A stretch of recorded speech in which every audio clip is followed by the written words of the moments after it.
Odyssey is an epic poem written by Homer, one of two epics that was sung in 1000 BC and exists extant to this very day. An epic is a long poem about great matters and concerns, and it's in metre and it's intoned and usually accompanied by a lyre, and it was all performed by a bard. The two epics were the Iliad and the Odyssey. Now the Iliad is about Troy. Ilium is the name for Troy, and this is a description of one episode that happened in this great war.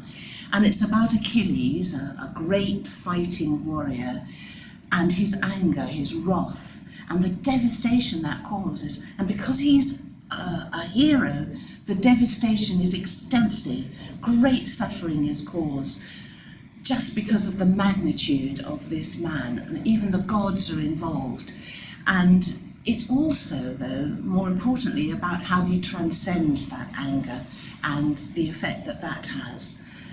But the Odyssey, the second epic, is slightly different. This is about a warrior returning from his time in the Trojan War, and he's a king and he's going back to his homeland, and he's blown off course by the winds, and he encounters many trials and tribulations, some of his own making, before he finally gets home, and what he finds there, until he can finally regain his rightful place and order is restored.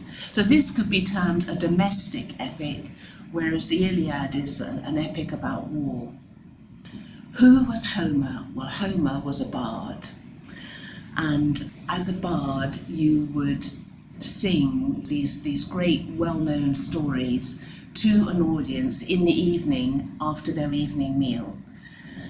So imagine you've been working in the fields or at war or whatever your tasks are, and in the evening you all convene in this great hall with the king in the king's palace, and there are these long side tables and the great high table, and you would be served food and roasted meat and wine, and you would have great conversations with your friends and lots of laughter and goodwill, not unlike dinner parties we have today. And then, after the food and everything's quietening down, the bard, usually blind, would be brought in, and he would begin to sing these songs, and people would just listen. It was amazing. Well, it was mesmerising. Imagine these words and on all the images they would create would just wash over you as you heard each scene being presented to you. All the nymphs, the giants, the oceans, the problems, even simple tasks like washing clothes. And every scene plucks your heart and calls upon an emotion. It could be tragedy, it could be sorrow, it could be pity.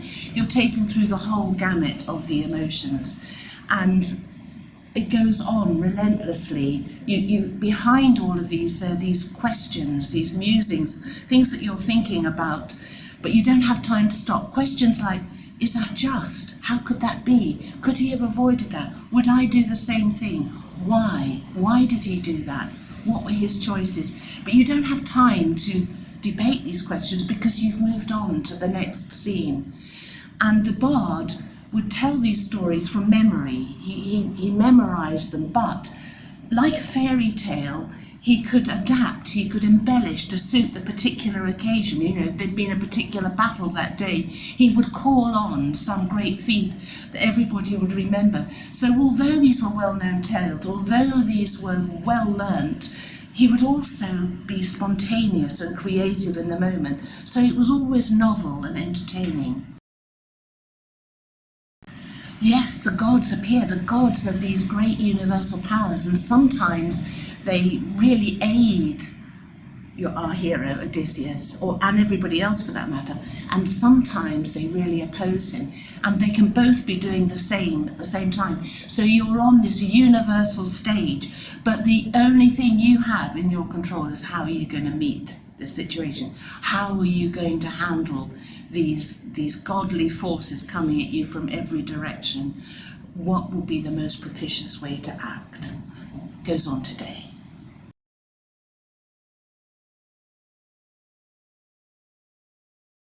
What can we find of wisdom? There is wisdom at every level. There's the practical wisdom.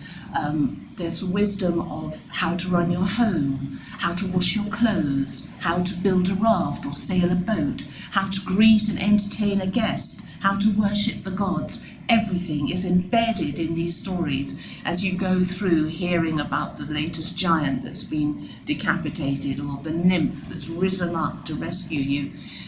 Embedded in that is all this practical information, but also these sentences you come across, or injunctions such as curb your anger and conquer your arrogant pride.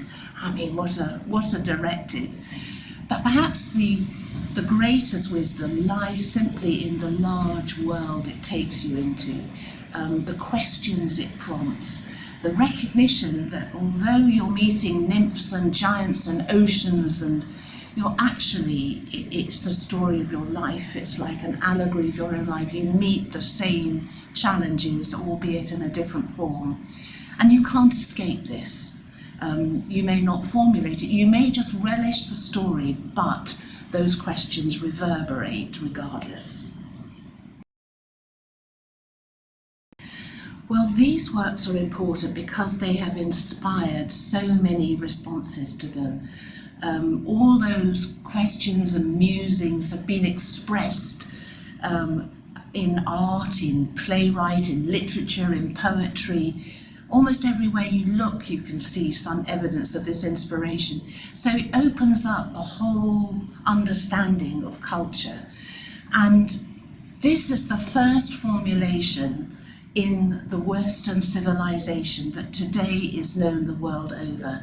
So listen to these poems and enjoy them, because then you understand all the comments that exist all around you and have done for 3,000 years, and you can make your own.